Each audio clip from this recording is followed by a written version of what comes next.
Hello, everyone. Welcome back to Cinema Savvy. We're here for another episode of Doctor Who. We're now on to episode 3 of the series with this week's episode, Boom, which premiered, what was it, Midnight Friday? I'm still not used to this new schedule with what they're doing with America. And it premiered on the BBC on Saturday evening, but worldwide Friday evening at midnight or something like that.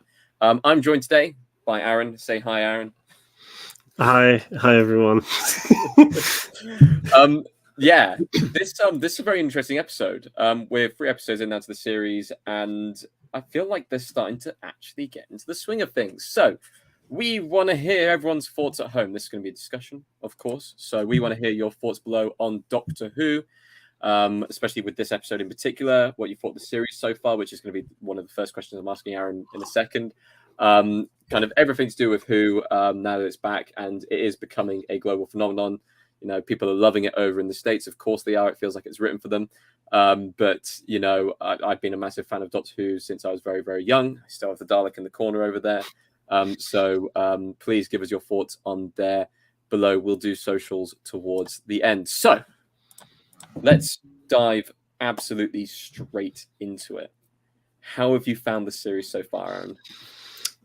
Well, funnily enough, me and Tate were talking just before we went live, and since the weird thing is, when Russell T Davies was announced to be coming back, I was so on board. I was like, that's my era. Like, his original era is my era. I love that era. And I was like, okay, this is perfect. The 3 specials, the 60th specials, I loved. They got better with each one, and I loved them. And then the Church on Ruby Road happened, and I'm still a bit lukewarm on that episode. I like elements of it, but I still I think it needs a rewatch, because I remember watching it and going, okay, this is a bit strange, but I'll go with it anyway. Yeah. And then this series so far has, I don't want to say it's been bad, because it's had good elements in it, but it's just been a bit weird. Like the fact that we started with Space Babies, which I really didn't like at all. Not just from like a writing perspective, but just like a lot of things just didn't work in that episode. I think you mentioned in the previous stream about like the animated mouths on the faces, and it's giving me like Babe, Pig in the City vibes, where the animals are real. Yeah. It gave me that vibes, but just like not as good and not as convincing. And yeah, I saw the twist coming from a mile away, and then when it was confirmed in the episode, me and my friends who I was watching it with were just like, "Oh my god, I didn't want to be right, but I was right, and I'm annoyed that I'm right." And then Devil's Cord I thought was decent. I didn't love it as much because I saw everyone like raving about it online, and I was like, okay, I like the concept. I'm going into this open-minded. Watched it, and I was again quite lukewarm on it. I think it's a decent episode, and it's better than Space Babies by a country mile. But there are certain elements of that episode that didn't sit well with me. There are others that I did like Jinx Monsoon as the villain. But I don't know. I think that's one I need to rewatch again, because I'm still. That's the best way I can describe this series so far. A lot of it doesn't work with me initially, and I'm still trying to find my footing with it, which I've not really had with any other series of Doctor Who. I either like it or don't from the word go, and this series has been a weird one because I'm still trying to find my footing with it. It's a proper mixed bag so far, and I've been rewatching back through all 3 episodes this week. My second watch for both Space Babies and the Devil's Cord, and the Devil's Cord didn't really move anywhere for me. I had elements where I really enjoyed the episode. I have points which I really stand by and kind of go, didn't really need to go down that route. Almost went a bit too over the top in some places and stuff like that. And I get it's because of the craziness of the characters and everything like that. And I absolutely adore the performances in that episode. I really think that is the time where Ncuti really starts to come into his own as the Doctor. And you can see, Millie as a companion start to kind of have a bit more influence and sway, and you can see the banter between them a bit more and everything like that. Yeah. I really enjoyed that element of that episode, and that gets tested in this episode as well. And we're going to talk about the interactions of the episode, which I think were fantastic. But Space Babies on rewatch was grating. It really was. It actually felt slower the second time round watching it, which is a rarity. Usually things go quicker because the pace beats and everything like that. No, this episode really dragged on second watch. It was like, why am I putting myself through this kind of drag? Which is not what you want when you come to watch a TV show. Of course, there are going to be some which are more entertaining than others, and episode by episode with a series like Doctor Who, there are some storylines you're going to immediately attach yourself to. There's some storylines where you're going to, not enjoy it as much. I don't see anyone attaching themselves to Space Babies and are going to be an avid Space Babies defender. I don't know. I've seen a couple people on Twitter saying that, like, oh, it's a solid first episode. I'm like, what are you on? Yeah, but here's the thing. Some people defended the Timeless Children and stuff like that. And I can, as much as I hate the Timeless Children, I hate what it did for Doctor Who, I can understand it from a certain perspective that that thing would appeal to certain areas of fans. Yeah. But this is an introduction episode. I know Church of Ruby Road should really be the introduction episode because that's like episode 0 for the series. But Space Babies, for a lot of people, is going to be the first episode you sit down and watch of Doctor Who. I remember having that experience myself watching the pilot episode, back in 2005 and being blown away by it and immediately being attached to it. And I think I mentioned this in our review as well. I think they needed the Devil's Cord as an episode that is like a backup option, because if Space Babies had aired and then there was a week for that episode to air out and for people to talk about it, oh my God, they would have lost views. Yeah. Their viewing figures would have gone down week 2. I think Devil's Cord has saved them from that. And if people are still sticking around, then this episode for sure is the one that's going to start to maybe pick up more viewers and really attach people to Who and show people exactly what Who's about. Talking about what Who's about, let's reintroduce ourselves with our favorite World War II enthusiast, Steven Moffat, who we're going to be doing a bit of research after the episode about his World War II antics and stuff like that. But as soon as he was announced as a writer coming back to Doctor Who, I immediately got excited. Not as like a Moffat as a showrunner, because as much as I enjoyed some of his episodes on his run, I enjoyed some of the story arcs. I do feel like I preferred, Russell T Davis's run as far as show arc is concerned and running the actual show. I always respected Moffat as a writer more than anything. And Moffat's individual episodes underneath different showrunners have always been a standout. And they've always been fantastic. So I was really excited to see that he would be collaborating once again with Russell T Davis and coming back on board with this. I just wanted to know what your thoughts, are on Steven Moffat and him coming back to the show. Yeah, I'm pretty much just kind of going to echo exactly what you said. Like, I don't hate his run as the showrunner for Doctor Who, but I do think it definitely lost momentum the more it went on. Like Series 5, the first series with Matt Smith in, I love that. Like, I'm a diehard like Russell T Davis original era. That is my era, but I will admit, Series 5, and even to an extent Series 6, I love a lot of that. But then when you get 7, 8, 9, and then to Series 10, and again, it's nothing to do with Capaldi, but I feel like Moffat kind of got lost in his own writing a little bit, and I can see the appreciation of certain things he tried to do, but it just kind of lost me a little bit. I still carried on watching, but I wasn't as invested as I used to be. That being said, like you said, his standalone episodes during Russell T Davis's run are still some of the best the show has ever had. Like, Blink is widely regarded as one of the best Doctor Who episodes of all time, rightly so. You got the Empty Child 2-parter and the Silence in the Library one as well, which is one of my personal favorites. And yeah, I just feel like, I don't know, he works better with a self-contained story than he does like an ongoing thing. And this episode kind of just proves that in so many ways. He's a good writer, and don't get me wrong, I love Sherlock as well, but again, that's another example of a show that he wrote that kind of went downhill the more it went on. He has a great initial concept. He has a great idea to start off with, but then as it goes on, it kind of starts to deteriorate. And that cannot be said in a greater form than, my favorite episode of Doctor Who of all time, Heaven Sent, followed up by the downhill trajectory of Hellbent. It's like Heaven Sent, glorious. Like, I think it's the highest rated Doctor Who episode, I think next to Blink, and I think it's won a bunch of fan polls recently for the greatest Doctor Who episodes of the new era. And then you've got Hellbent immediately afterwards, where it drops off entirely. But Moffat's been a writer on the show, since series 1, since it came back, and it's great to have him back on here, writing great concepts. And if you've seen The Confidential as well, we'll talk about that in a second. For how he talks about it. I just want to point out a comment here, Sam, who wasn't able to join us tonight. The possibility of having all three of us on talking about who next week is a proper fingers crossed moment. I'm really looking forward to having more discussions with Sam and yourself, Aaron, about who over the next few weeks.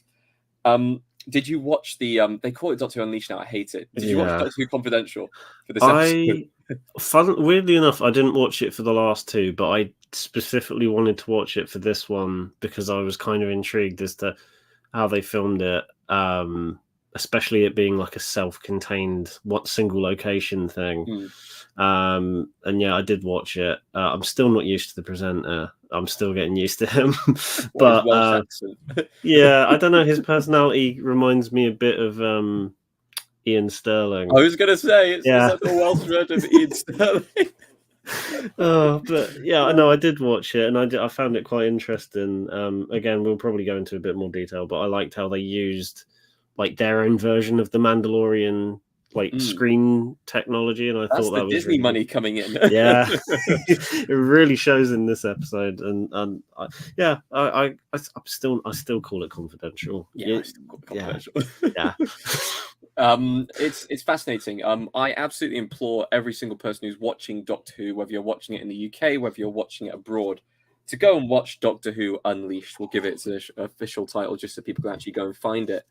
Whether that's on the UK, where it's available on iPlayer, whether that's on Disney Plus, where it's available absolutely everywhere else in the world. It's a really, really good documentary series that details kind of how they build together the Doctor Who episodes and what goes into each individual episode, whether that's to do with the writing process, the production process, and everything like that. And this episode is absolutely fascinating because not only do you get kind of a previous showrunner of the show, Steven Moffat, kind of having a conversation with Russell T Davies and going through all of that, kind of reliving the memories and everything like that, but you also get seeing things like a mini version of the volume, which has been used for The Mandalorian. Disney are using it for a lot of their shows now, which is the giant LED screen as a background instead of having to use kind of more practical sets or having to use generated CGI or anything like that, which is the latest technology to come in, and they're now using it on a BBC show, of course, funded partially by Disney. But this is kind of the first sign that we've seen on The Confidential that, these things have massively blown up in scale, and it looked good in the episode. It didn't look like I really hated Chibnall's run with some of the CGI usage and everything like that. This actually felt like a proper kind of old school Doctor visiting kind of, I say old school, New Who old school kind of Doctor visiting a planet and kind of being immersed inside that. We also get the creation of a phenomenal concept, and we've seen it before. I mean, Dr. Light's story of Blink really is kind of like a bottle episode. It only really takes place in one location, really. Maybe a few places around the town outside of that, but the initial concept is that it's kind of you're trapped and you've got to get your way out. And the whole idea of taking away the one thing the Doctor always does, which is run away, and having him literally stand on a landmine and then have to figure his way out of the landmine. But realistically, he has absolutely no ideas. He is trapped there. He is a goner. He has no idea how he's going to get out of it. Is a fantastic concept. And you get to see the Doctor at his kind of intellectual brilliance, but also frightened and therefore frightening. We get to see the dark side of Ncuti for the first time, which I really enjoyed. And I put the quote down in the description of him turning the planet to dust.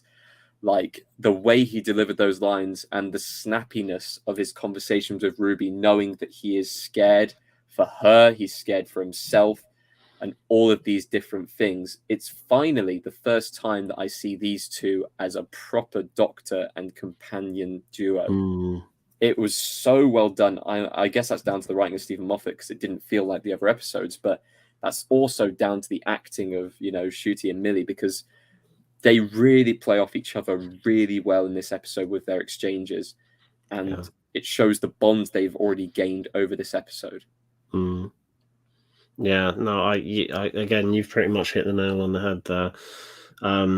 And I feel like, as much as I like the grand scale of Doctor Who in the past and where it can go, I feel like sometimes it is at its best when it is doing bottle episodes. Like, one of my all-time favorite episodes of Doctor Who is Midnight, because Russell T Davies's writing on that episode alone is just so airtight and precise and so methodical. And then you get Blink, which is another great one. And even, I think the only other one that really comes into my head, I don't even know if this really counts as a bottle episode, is Flatline from Peter Capaldi's run. I mean, he's without one of his major tools. Like in this episode, we don't get to see the Sonic, which a lot of people have commented about the overuse of the Sonic over the years.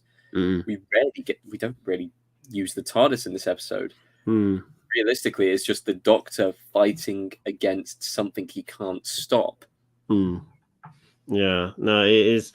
I guess in that sense, it is very similar to Midnight, because in that way, in that episode, he's trying to like talk his way out of the situation, but that kind of makes the situation worse. Whereas here, that is literally all he can do, because if he moves, he's dead. If he tries anything, he's dead. So the only way he can get out of the situation here is by using his intellect, by trying to talk his way out of a situation that in any other scenario would kind of be impossible, but because he's the Doctor, there is always some way out of it.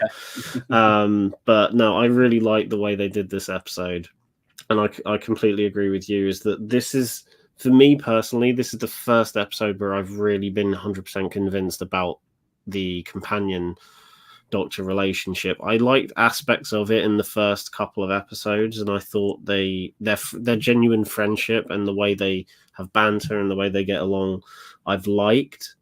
But this is the first episode where I've legitimately everything's finally fitted into place, and I'm like, okay, I get it now. I get what they're going for, and this is where I'm starting to fully get on board with the Ruby and the Doctor's friendship and relationship. And I also think this episode, considering it's a self-contained like single location one, you would think it would be tense for the entire time. It does manage to find ways of sprinkling humor into the mix that I thought were really, really well done. And it sometimes with writing in Doctor Who, it can be like, here's a tense scenario, and then a joke gets thrown in, and then the tension kind of completely goes. Whereas here, it was like there's the line about what does he say? The Doctor says like, Monday, if you married Ruby, you'd be Monday Sunday. Yeah, and that line was really funny, but it wasn't too funny to the point where it distracted from the moment. It was a nice little humorous line, and he still understands the levity of the situation. Or even just the fact that Ruby was seeing her first alien planet. And he's suddenly like, this is your first time actually seeing an alien world. This is kind of awkward. Which, this is one of the points I wanted to make. It's not my kind of major issue with the episode. Does he say October at the end of the episode, like as the date? Because we seem to be time jumping quite a lot. I didn't notice that. I don't know if this is immediately. I don't know what the time is anymore, because first two episodes were at Christmas, then we're in June. Yeah. She hasn't been to an alien planet yet. And yet she's got kind of a key to the TARDIS already, and it seems like there's no time scale on it. Yeah, we've never really had that with Doctor Who, because in the past you just presume that like, this episode happens straight after that one, or if there is something in the middle, they'll it like things. Yeah, they'll make it abundantly clear. Whereas here, because they're being very specific with months and times, it does make everything feel like, oh, okay, we've gone from Christmas to June, surely there was something in the middle we should have seen. And this is the thing, like previous series of Doctor Who have had Monster of the Week filler episodes, Yeah. which actually some of them have ended up being some of the best episodes of Who, because realistically, people watch Who for a couple of reasons, and one of them is cool monster every single week. Sometimes it's an old face, sometimes it's a brand new monster. Let's see what the creative team can get behind. Yeah. Doctor being smart and outsmarting people, Companion showing the best of humanity or the best of, whatever alien race they're from. Yeah. And, the Doctor saving the day at the end. That is the core basics of Doctor Who. With this series, we've only got 8 episodes. We're 3 down. We only have 5 episodes left until the series is done and over. Now, normally Doctor Who's run on a 12 or 13 episode streak, so we're missing 5 episodes here. Yeah. Which, especially when they've got a bigger budget. Yeah. It does seem a bit weird. I want my 5 episodes. I want this to go on for a bit longer. And I don't understand why they've decided to shorten the series. It doesn't quite make sense. No. Unless they have genuinely run out of story ideas, and it's kind of like, we'll throw them into the next series. We've got better plans for next series and stuff like that. Yeah, it's a weird one, because you'd think they'd put more episodes in, but at the same time, the fact that they're deliberately mentioning the gaps between episodes makes it even weirder, because if there were these filler episodes that kind of help pack out the season, it would make that length of time a bit more believable as you're watching the series play out. But because you're going straight from episode 1 to episode 2 to episode 3, and you've skipped 3 months per episode, it seems a bit off. The only way I could say they could get away with it for future uses would be if they put out mini 5-minute adventures midweek during the run. That would be something cool, because that works towards, the kind of ADHD TikTok age of wanting shorter content, but also works towards the old fans of Doctor Who having those fillers. I know there used to be Doctor Who magazine where you could sometimes have kind of adventures thrown in every now and then, or talk of different things that happen between episodes.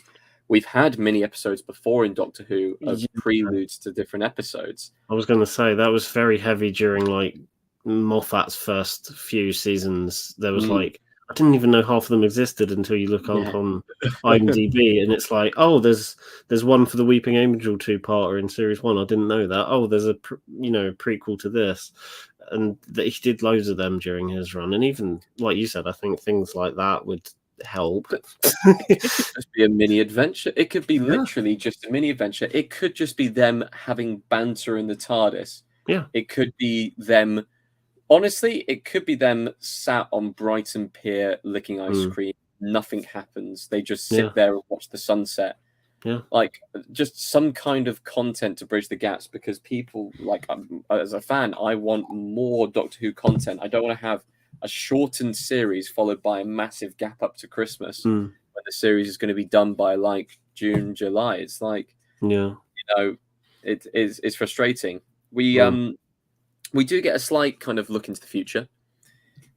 We had it announced, was it a few weeks ago, that I got to get this right. Virada Sefu would be the latest companion to join the TARDIS. Suddenly, out of nowhere, secretly out of nowhere, that no one was expecting, she shows up in an episode, which they've done before. Not sure if they did it in the same order with Clara and with that whole storyline. Yeah, I think from what I saw on Twitter, because there was a statement that was released after the episode aired, I think this is more of a case of when Karen Gillan showed up in the Fires of Pompeii as not an extra, but as a side character, and then she'll be a proper companion the next full season round. But it was, but she's a character, you can barely see her face, you can barely make her out. This was a fully fledged, basically the lead outside of the main 2 of the episode. This is crazy. She played the character Mundy Flynn, and I like the character Mundy Flynn. I think there's Moffat brings back the kind of religious Marines or religious army kind of concept that he pulled through all the way through his run in Who. But we get someone who actually has a genuine moral conflict, who has a kind of conflict of not just kind of care thrown upon her, but also a conflict of, relationships, and has, the conflict of coming up against someone who could blow up an entire planet and decides to shoot them. Yeah. It's an interesting character. I really enjoyed the performance. However, in Doctor Who Unleashed, they mentioned that she will not be playing the same character, and that's going to be part of the story. But it's very clear that Mundy Flynn is played by Verada Sefu, so I'm wondering if there's going to be some kind of, the different versions of Clara Oswald kind of coming through and stuff like that. Yeah. But the end of the series is going to have some kind of time event that will kind of alter or change things. I was actually slightly excited to have someone not born on Earth, or we don't know whether she was born on Earth, but a possible alien in the TARDIS would have been really cool, because we haven't really had one since Nardole. Yeah. But it would have been really interesting to have someone who wasn't human, flying out into space and stuff like that. But I guess we'll learn about that a bit more kind of as we go along. Yeah, it's again, because this feels like something that would have this all goes back to if the season was longer and this episode was dropped right slap bang in the middle, then this might have been something to kind of more we can digest more and try and figure it out. Whereas because it's only episode 3 and we're still very early into the season. Well, you say that episode 3 is pretty much bang in the middle. Yeah, that is true. We're over a third of the way through. We're entering into the middle section now. Yeah, okay, no, fair enough. I'll take back that point. it does feel. I think what I'm trying to say is because it still feels very early on. We're only 3 episodes in, and we've only started to get to. I mean, like we both said, this episode is kind of the first instance where we fully kind of clicked with the companion doctor relationship. And now this has been added, whether it's significant or not, we'll see. And apparently it is. But it just seems a bit like that's one of my other main issues with the series so far, is that there's a lot happening very quickly, and not a lot of the important stuff's giving a lot of breathing room, which I guess is intentional. And I guess with Boom, it's fast. This episode flew by for me, by the way. Yeah. Whereas the other two kind of dragged a little bit, but this one just flew by. But again, when you think that we're only 3 episodes into this series, there's not many episodes left. Everything feels like it's happening too quickly, and there's still lots of stuff in the background that we need to kind of figure out. And because it's going so quickly at such a fast rate, it's hard to kind of remember everything and kind of take bits on board. You've got the toy maker and his legions, you've got that, you've got all the stuff with Ruby, you've now got this new character that's been introduced in this episode, and there's all these things just happening in the background, where in previous seasons it was right, here's the plot of this story, and there's 1 or 2 things maximum happening in the background that are going to lead to the finale. This is 3 or 4 or 5 things all being set up at once. Plus there's still leftover stuff from the specials and the Christmas special that are just hang on a minute, let's just finish one thing first, and then we can sort the rest of it out. Maybe it's all linked. Maybe it's part of the grand plan. I mean, I'll go ahead and say I don't think that Russell T Davies ever missed it on a finale. I think his finales hit every single time. You could say maybe Last of the Time Lords was the weakest of the 4, and even then it's still good. Still a banging episode. Yeah. One thing I do miss with there being no filler episodes is the idea and concept of a large overarching story within Who not being mentioned in every single episode.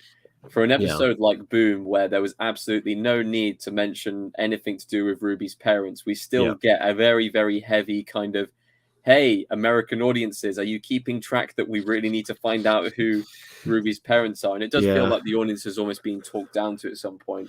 Yeah, and again, like we've said already, it's just if we had more episodes and those filler episodes where there isn't major stakes to the grand scheme of things, it helps pace out the series better, and it just kind of helps you breathe a bit more, because in this episode, apparently Ruby's 3,082 years old.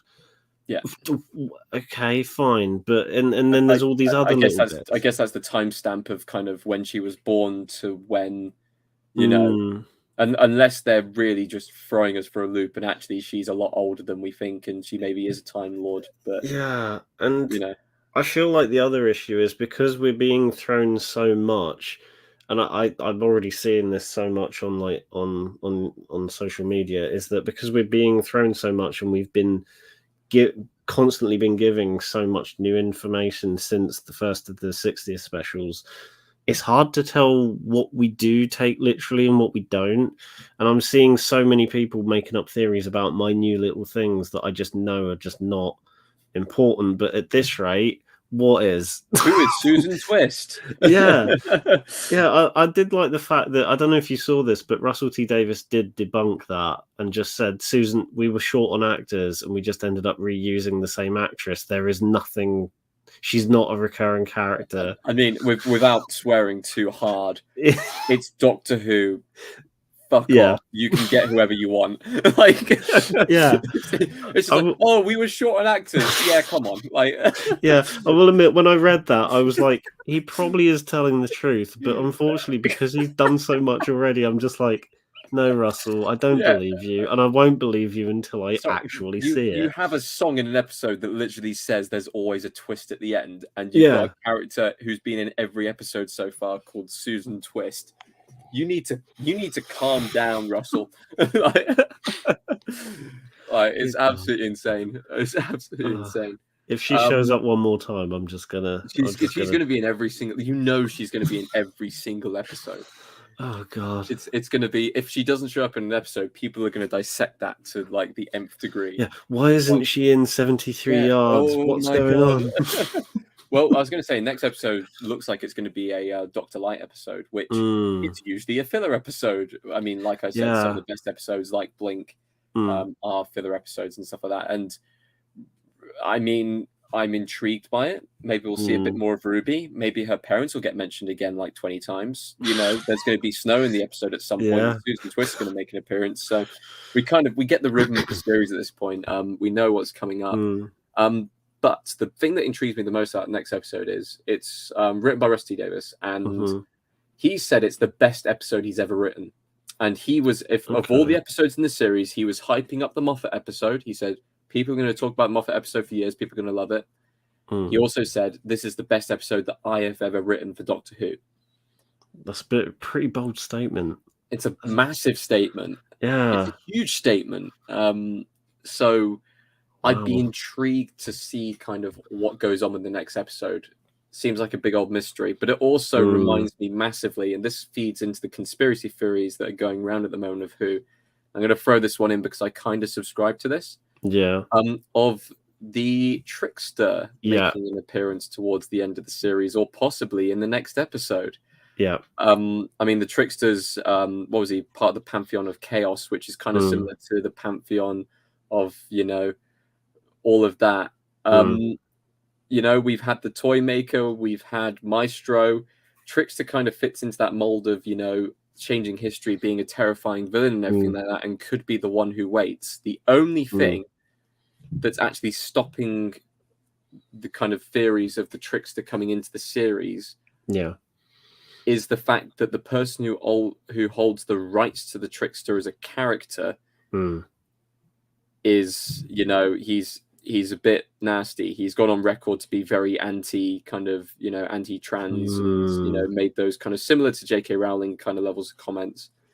And I don't know if they've been able to wrestle away the rights to the character, whether he gets royalties if they use it, or if there's some kind of compromise in there, especially with, you know, Russell T Davies running the show, someone who's so LGBTQ plus positive, you know, like, it's very interesting to see whether they're able to get that character back. But the Trickster hasn't been used in Doctor Who before. It's been used in the Sarah Jane Adventures multiple times. Fantastic, terrifying character that was definitely not fit for a kid's show, but 100% fits into Doctor Who's realm quite nicely. What do you think? Is that something you subscribe to? Is that something you can get on board with? I've seen a couple of theories But out of all the ones I've seen, and even I've seen multiple variations of the Trickster one as well, but every one I do see of the Trickster theory is I'm kind of on the same plane as you. Like I want it to be a thing because it seems the most like doable. I wasn't aware of that whole thing with the rights actor to the that. character. Yeah, I wasn't aware of It's not the that. actor. It's nothing to do with the actor. It's just the Oh, person. right, It's right. the writer who created the character, who's written for Doctor Who before. Don't know their name Okay. off the top of my head, but he has been Yeah. Okay. making quite aggressive statements towards those communities in the past. Oh wow! I wasn't aware of that because if that wasn't a thing, then I'd definitely say. Although I wouldn't be surprised if, because this is the thing, like probably regular Doctor Who fans who maybe didn't watch the spin-offs like Torchwood and Sarah Jane, but knew they were a thing, maybe aren't aware of the Trickster. So maybe they could get away with doing like, I don't know how to word this, like a new alternative version of it, or like The like trickster a was the take on trickster has it. been like banished at some stage. You could get a female version of the trickster, possibly. Like, Yeah, like you could redesign it, you could revamp it, you could rename it. mm, There's so many ways you could work around it. Plus, there's probably so many like old classic Who villains that could probably come back into the fray as well. But I wouldn't even know where to start with them. But out of all the theories I've seen, every variation of the Trickster one is the one that I'm not fully sold on, but mm, seems like it's kind of, especially with stuff I've heard about the locations they've been filming in for the next series, mm. being set in the 60s again, veering into one of the Trickster heavy episodes from the Sarah Jane Adventures. Everything seems like it's kind of leading up to that. So I don't really know at this rate. I don't really know what Russell's doing, but I'm intrigued more than anything. I would similar to what we said a minute ago. I would love an episode where we'd not getting like teases to things coming soon. I just want an episode that's just a good episode, and Boom did that for the most part. But yeah, in terms of the grand scheme of things, I want that to happen. Whether it will or not is, something different entirely, but I would like that to happen pretty much. It's it'd be interesting. And I mean, I have no idea what 73 yards refers to. I mean, the two teasers we got for the episode trailer and what we've got from the synopsis and what we've got from, the little teaser at the end of Doctor Unleashed reveals absolutely nothing. But it does feel like a Trickster episode. So I don't want to hedge my bets on it because I feel like the Trickster would make a better end of season villain. Although I have my own theories on who the end of season villain will be. Okay. Do you want to hear him? I mean, go for it, because at the moment I don't know where they're going As with this. well, I think the Doctor is going to, as stated in the title, Empire of Death, I think the Doctor is going to come up against the physical incarnation of death. Yeah, I can see, considering we've had like the physical incarnation of music and then And the toy games. make. Yeah, and just two entities already that can just mess around with reality however they want. I actually quite like that. I feel like that's something the classic series did, but I can't remember. I mean, it's staring us in the face with the title. Yeah. And as soon as I saw someone say, "What if Doctor fights death?" I was like, "Yeah, it's probably that." Straight away, I was like, "Yeah, that's probably what it's going to be." Yeah, but I would like that. I would love that to happen. There's so many routes they could take that, and because Russell stated in interviews already quite heavily that he's trying to take this series more down a more like fantasy, supernatural angle rather than sci-fi, but there's still sci-fi elements here and there. I honestly wouldn't be surprised if that's where they go with that finale. I would love to see that. But yeah, I would not be surprised if that is what they do. Yeah, that's my idea at least. Do you have any ideas you want to pitch before we round out? I mean, I've got loads of individual episode ideas for Doctor Who. That's for a separate thing. Oh, I've got a list on my phone of like, this would be a really cool concept for like an episode or something like that. Yeah, I used to write a load of them as a kid, and I still do occasionally. I'm like, you know what, that'd be a really good episode, and I'll just jot it down. In terms of theories and ideas for the larger series, I honestly have no idea. He's set like we've already established, like he's setting up so much stuff, and he's already set up so much, like with Mrs. Flood and all the stuff left over from the 60th specials. I mean, I'm intrigued. I'm not looking forward to where it's going, but I'm more intrigued than anything. I just kind of wish we would get like a standalone story that's not related. Yes, absolutely. So we want to hear your thoughts and your theories on what's going to happen in Doctor Who. Seeing as we're 3 episodes in, we'll add to them every single week. We're going to try and go live every single Tuesday if we can. So keep an update, keep an eye on our socials, which I'm going to bring up in a second. On the channel for keeping up to date with those things. Go and follow us on our social medias. Linktree link is down in the description. You'll find our Facebook, you'll find our Twitter, you'll find our letterbox, and you'll find our Instagram on there. And we usually announce the videos either on the day or the day before, or a couple of days before if we have good planning in place for any of the videos coming out, including new film releases, TV show discussions. I know that the Acolyte is going to be coming out reasonably soon, so yeah, we're going to have discussions on that as well on the channel, and anything kind of to do with film or TV, we're going to be having a discussion on those things. I want to say thank you ever so much, Aaron, for coming on. I'm going to throw your socials up onto the screen there. Is there anything that's happening on your channel right now that we should pop over for? To be honest, I'm kind of winging it at the moment. I keep meaning to do a video on X-Men 97, which I watched. I watched it when the episode aired, but I still need to get around to doing a video on that. But my next video will either be about that or it'll be about Furiosa. It'll be about one of the two. Yes. I don't know which one will come first. But that's kind of possibly on the World War II link between Steven Moffat. So context, before we went live, we're talking about Steven Moffat's best episodes, and we suddenly realized that he'd written a lot of episodes set in World War II. Yeah. And we don't know how many.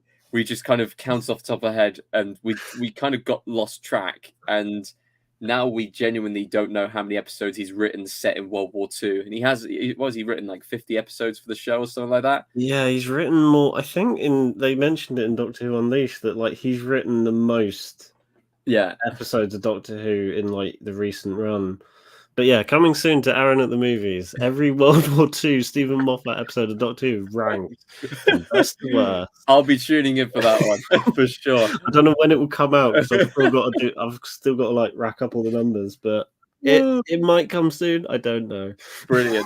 Well, anyway, thank you ever so much, everyone, for watching, and we'll see you on the next video on the channel or next week for our next episode of Doctor Who. Thank you.